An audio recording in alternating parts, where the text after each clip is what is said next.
वर्ष 2079-80 को मौद्रिक नीति पारित गरेको छ। म उक्त मौद्रिक नीतिका मुख्य बिधाहरू यहाँहरू समक्ष निवेदन गर्न चाहन्छु।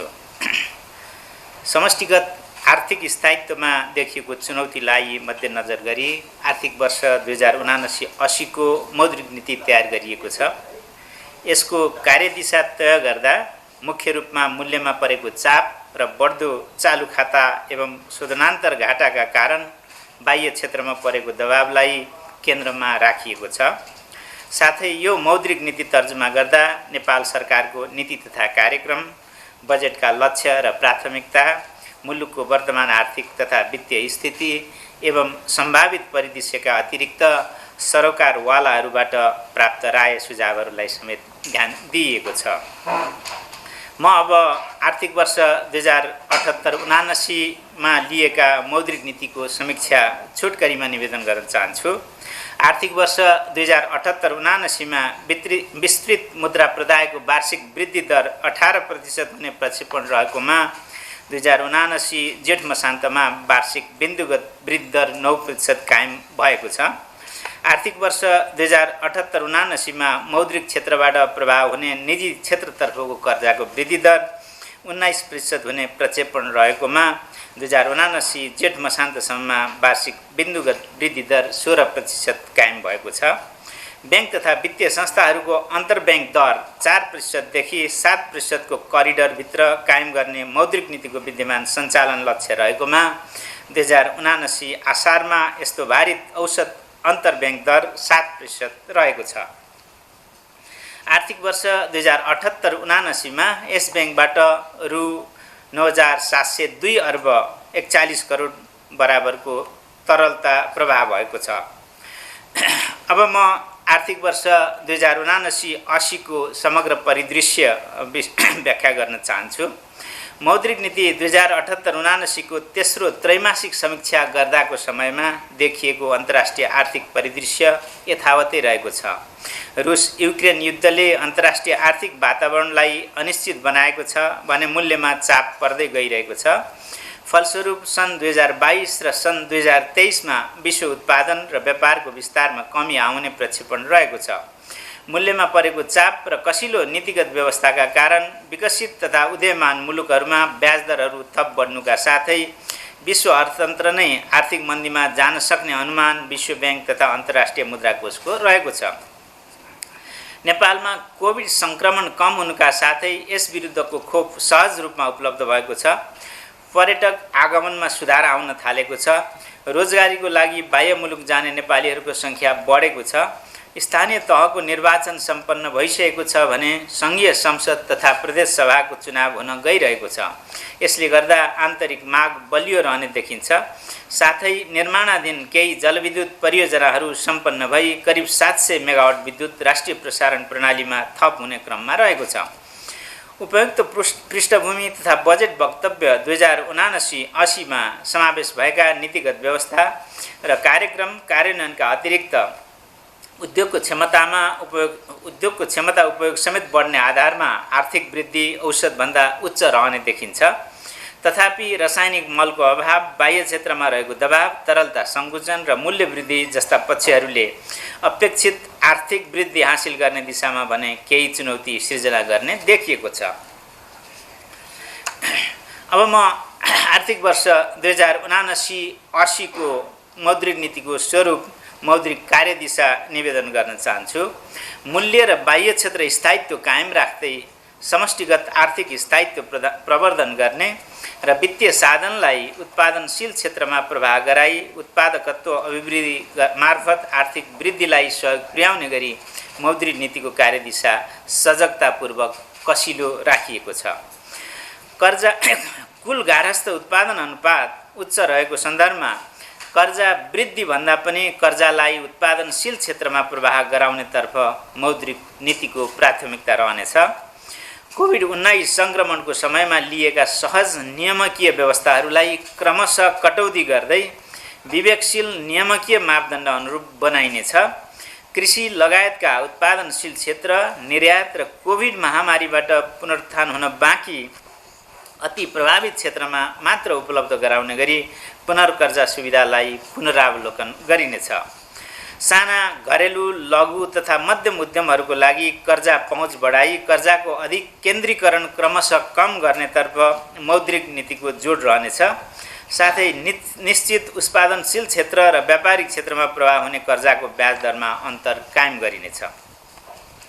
सबल वित्तीय प्रणालीले मौद्रिक नीतिको प्रसारलाई प्रभावकारी बनाउने हुँदा समष्टिगत विवेकशील नियमका साथै कर्जाको गुणस्तर सुधार मार्फत वित्तीय स्थायित्व कायम गर्न जोड दिइनेछ। भुक्तानी तथा वित्तीय कारोबारलाई डिजिटलाइजेसन गर्दै वित्तीय साक्षरता, वित्तीय पहुँच र वित्तीय समावेशिता अभिवृद्धि गरी मौद्रिक नीतिको दायरा बढाइनेछ। मौद्रिक नीतिको संरचना र लक्ष्य। मौद्रिक नीतिको विद्यमान रणनीतिक संरचना र भारतीय रुपियाँसँगको स्थिर विनिमय दरलाई मौद्रिक नीतिको अङ्कुशको रूपमा यथावत राखिएको छ। ब्याज दरलाई मौद्रिक नीतिको प्रसार माध्यमको रूपमा सुदृढ गर्दै सञ्चालन लक्ष्यको रूपमा कार्यान्वयनमा रहेको बैंक तथा वित्तीय संस्था बीचको भारित औसत अन्तर्ब्याङ्क ब्याज दरलाई निरन्तरता दिएको छ। विदेशी विनिमय सञ्चितले वस्तु तथा सेवाको आयात धान्ने क्षमता र मुद्रास्फीतिलाई नीतिगत दर निर्धारण गर्ने प्रमुख आधारको रूपमा लिइनेछ। वार्षिक लक्षित मुद्रास्फीतिभन्दा कम नहुने गरी नीतिगत दर निर्धारण गरिनेछ। सञ्चालन लक्ष्यको स्थितिको आधारमा खुल्ला बजार कारोबार सञ्चालन गरी तरलता व्यवस्था गरिनेछ। भारित औसत अन्तर्ब्याङ्क ब्याज दरलाई सञ्चालन लक्ष्यको रूपमा लिई ब्याज दर करिडोर मार्फत मौद्रिक व्यवस्थापन गर्ने रणनीति कार्यान्वयन हुँदै आएको सन्दर्भमा मुद्रा प्रदाय तथा कर्जा विस्तारलाई मौद्रिक नीतिको कार्यदिशाको स्थिति मापन गर्ने सूचकको रूपमा प्रयोग गरिनेछ। तदनुरूप आर्थिक वर्ष 2079-80 मा विस्तृत मुद्रा प्रदायको वृद्धि दर 12% र निजी क्षेत्रतर्फ जाने कर्जाको वृद्धि दर 12.6% रहने प्रक्षेपण रहेको छ। नेपाल सरकारको बजेट वक्तव्य 2079-80 ले 8% को आर्थिक वृद्धि दर हासिल गर्ने र मुद्रास्फीतिलाई 7% भित्र कायम राख्ने लक्ष्य लिएको छ।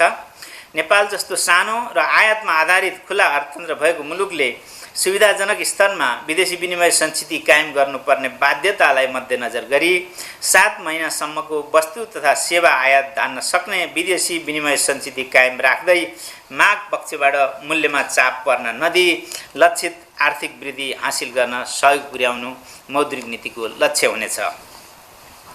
कर्जाको आकार कुल गार्हस्थ उत्पादन सरह नै पुगिसकेको छ। कर्जा तथा विस्तृत मुद्रा प्रदायको वृद्धि दरलाई कुल गार्हस्थ उत्पादनको वृद्धि दरकै हाराहारीमा कायम राख्न सहयोग पुग्ने गरी ब्याज दर करिडोर तयार गर्ने र कर्जालाई उत्पादनशील क्षेत्रमा प्रवाह गराई आर्थिक वृद्धिका लागि आवश्यक वित्तीय स्रोत परिचालन गर्नेतर्फ मौद्रिक नीति परिलक्षित हुनेछ। उपरोक्त संरचना र लक्ष्यलाई आधार मान्दै तपसिल बमोजिमका मौद्रिक उपायहरू अवलम्बन गरिएको छ। मूल्य र विदेशी विनिमय सञ्चितमा परेको चापलाई मध्यनजर राखेर समष्टिगत आर्थिक स्थायित्वको लागि ब्याज दर करिडोर अन्तर्गतको दरहरूलाई 1.5% बिन्दुले वृद्धि गरी ब्याङ्क दर 8.5%, नीतिगत दर 7% र निक्षेप सङ्कलन दरलाई 5.5% कायम गरिएको छ। अन्तर्ब्याङ्क कारोबारको भारित औसत ब्याज दर नीतिगत दरको तुलनामा 2% भन्दा बढी बिन्दुले तल माथि भएमा रिपो, रिभर्स रिपो, बोलकबलको खुला हुने व्यवस्था मिलाइनेछ। साथै अन्तर्ब्याङ्क कारोबारको भारित औसत ब्याज दर नीतिगत दरको तुलनामा 3% बिन्दुभन्दा बढीले घट्न गएमा निक्षेप बोलकबल खुला हुने व्यवस्था मिलाइनेछ। खुल्ला बजार कारोबार सम्बन्धी अन्य उपकरणहरू यथावत राखिएको छ। तरलता व्यवस्थापनलाई थप प्रभावकारी बनाउन आर्थिक वर्ष 2079-80 को बजेट वक्तव्यमा व्यवस्था भए बमोजिम खुल्ला बजार कारोबार स्थिरीकरण कोषको व्यवस्था गरी कार्यान्वयनमा ल्याइनेछ। ब्याङ्क तथा वित्तीय संस्थालाई अघिल्लो हप्ताको अन्त्यमा कायम रहेको सम्बन्धित संस्थाको स्वदेशी मुद्रामा रहेको कुल निक्षेपको 1% भन्दा बढी बक्यौता नहुने गरी यस ब्याङ्कले तोकेको ऋणपत्रको धितोमा अधिकतम 5 दिनसम्म अवधिको स्थायी तरलता सुविधा ब्याङ्क दरमा उपलब्ध गराइनेछ। विद्यमान कार्यविधिमा आवश्यक संशोधन गरी यो व्यवस्था कार्यान्वयनमा ल्याइनेछ। ब्याङ्क तथा वित्तीय संस्थाले कायम गर्नुपर्ने अनिवार्य नगद मौजदात अनुपातलाई 2079 भाद्र 1 गतेदेखि लागू हुने गरी 1% बिन्दुले वृद्धि गरी 4% पुर्याइनेछ। बैंक तथा वित्तीय संस्थाहरूले कायम गर्नुपर्ने वैधानिक तरलता अनुपातलाई वृद्धि गरी 2079 पुस मसान्तसम्ममा वाणिज्य ब्याङ्कहरूले 12%, विकास ब्याङ्क र वित्त कम्पनीहरूले 10% पुर्याउनु पर्ने व्यवस्था गरिनेछ। मौद्रिक नीतिको प्रसारण संयन्त्रलाई प्रभावकारी बनाउन ब्याङ्क तथा वित्तीय संस्थाहरूले ब्याज दर तय गर्ने सम्बन्धी विद्यमान नीतिगत व्यवस्थामा आवश्यक पुनरावलोकन गरिनेछ। अब म वित्तीय क्षेत्र सम्बन्धी केही व्यवस्थाहरू निवेदन गर्न चाहन्छु। कोभिड महामारीको समयमा आर्थिक पुनरुत्थानलाई गति प्रदान गर्न अवलम्बन गरिएका कर्जा पुनर्संरचना एवं पुनर्तालिकीकरण, ब्याज पुँजीकरण, लाभांश वितरण लगायतका नियामकीय व्यवस्थामा आवश्यक पुनरावलोकन गरिनेछ। कोभिड-19 महामारीका कारण आर्थिक वर्ष 2076-77बाट स्थगन गरिएको काउन्टर साइक्लिकल क्यापिटल बफरको व्यवस्थालाई 2080 साउनदेखि कार्यान्वयनमा ल्याउन आवश्यक व्यवस्था मिलाइनेछ। उक्त व्यवस्थालाई क्षेत्रगत रूपमा समेत कार्यान्वयन गर्ने सम्बन्धमा अध्ययन गरिनेछ।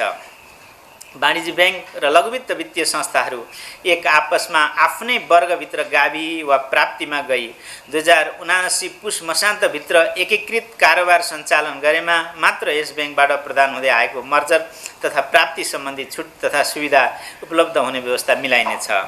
ब्याङ्क तथा वित्तीय संस्थाले जारी गरेको ऋणपत्रलाई कर्जा निक्षेप अनुपात प्रयोजनका लागि स्रोतको रूपमा गणना गरिरहेकोमा त्यस्तो गणना गर्न सकिने अवधि 2080 आषाढ मसान्तसम्म रहने व्यवस्था मिलाइनेछ।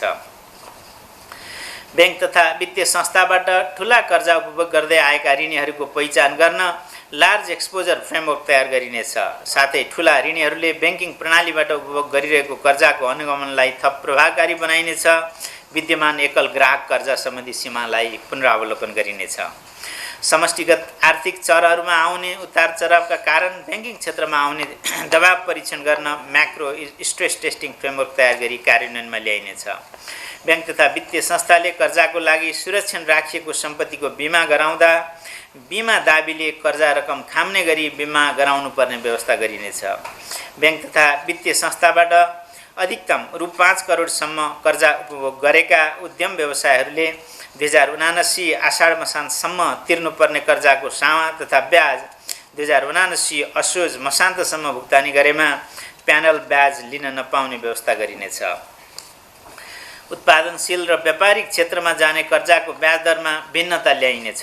हाललाई ब्याङ्क तथा वित्तीय संस्थाले खाद्यान्न उत्पादन, पशुपक्षी, मत्स्यपालन, निर्यातजन्य र 100% स्वदेशी कच्चा पदार्थमा आधारित उत्पादनमूलक उद्योगका लागि रु 2 करोडसम्मको कर्जा प्रवाह गर्दा आधार दरमा अधिकतम 2% बिन्दुसम्म प्रिमियम थप गरी ब्याज दर निर्धारण गर्न पाउने व्यवस्था गरिनेछ। निजी क्षेत्रलाई सूचना प्रविधि तथा औद्योगिक पार्क निर्माण गर्न कर्जा प्रवाह गर्दा आधार दरमा अधिकतम 2% बिन्दुले प्रिमियम थप गरी ब्याज दर निर्धारण गर्ने व्यवस्था मिलाइनेछ।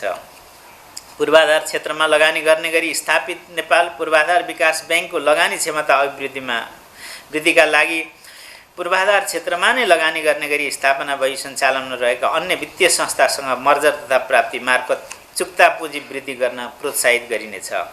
ब्याङ्क तथा वित्तीय संस्था मर्जर तथा प्राप्तिको समयमा धितोपत्र कारोबार रोक्ने सम्बन्धी यस ब्याङ्कबाट जारी भएको विद्यमान व्यवस्था खारिज गरी धितोपत्र बोर्डको नियमन बमोजिम हुने व्यवस्था मिलाइनेछ।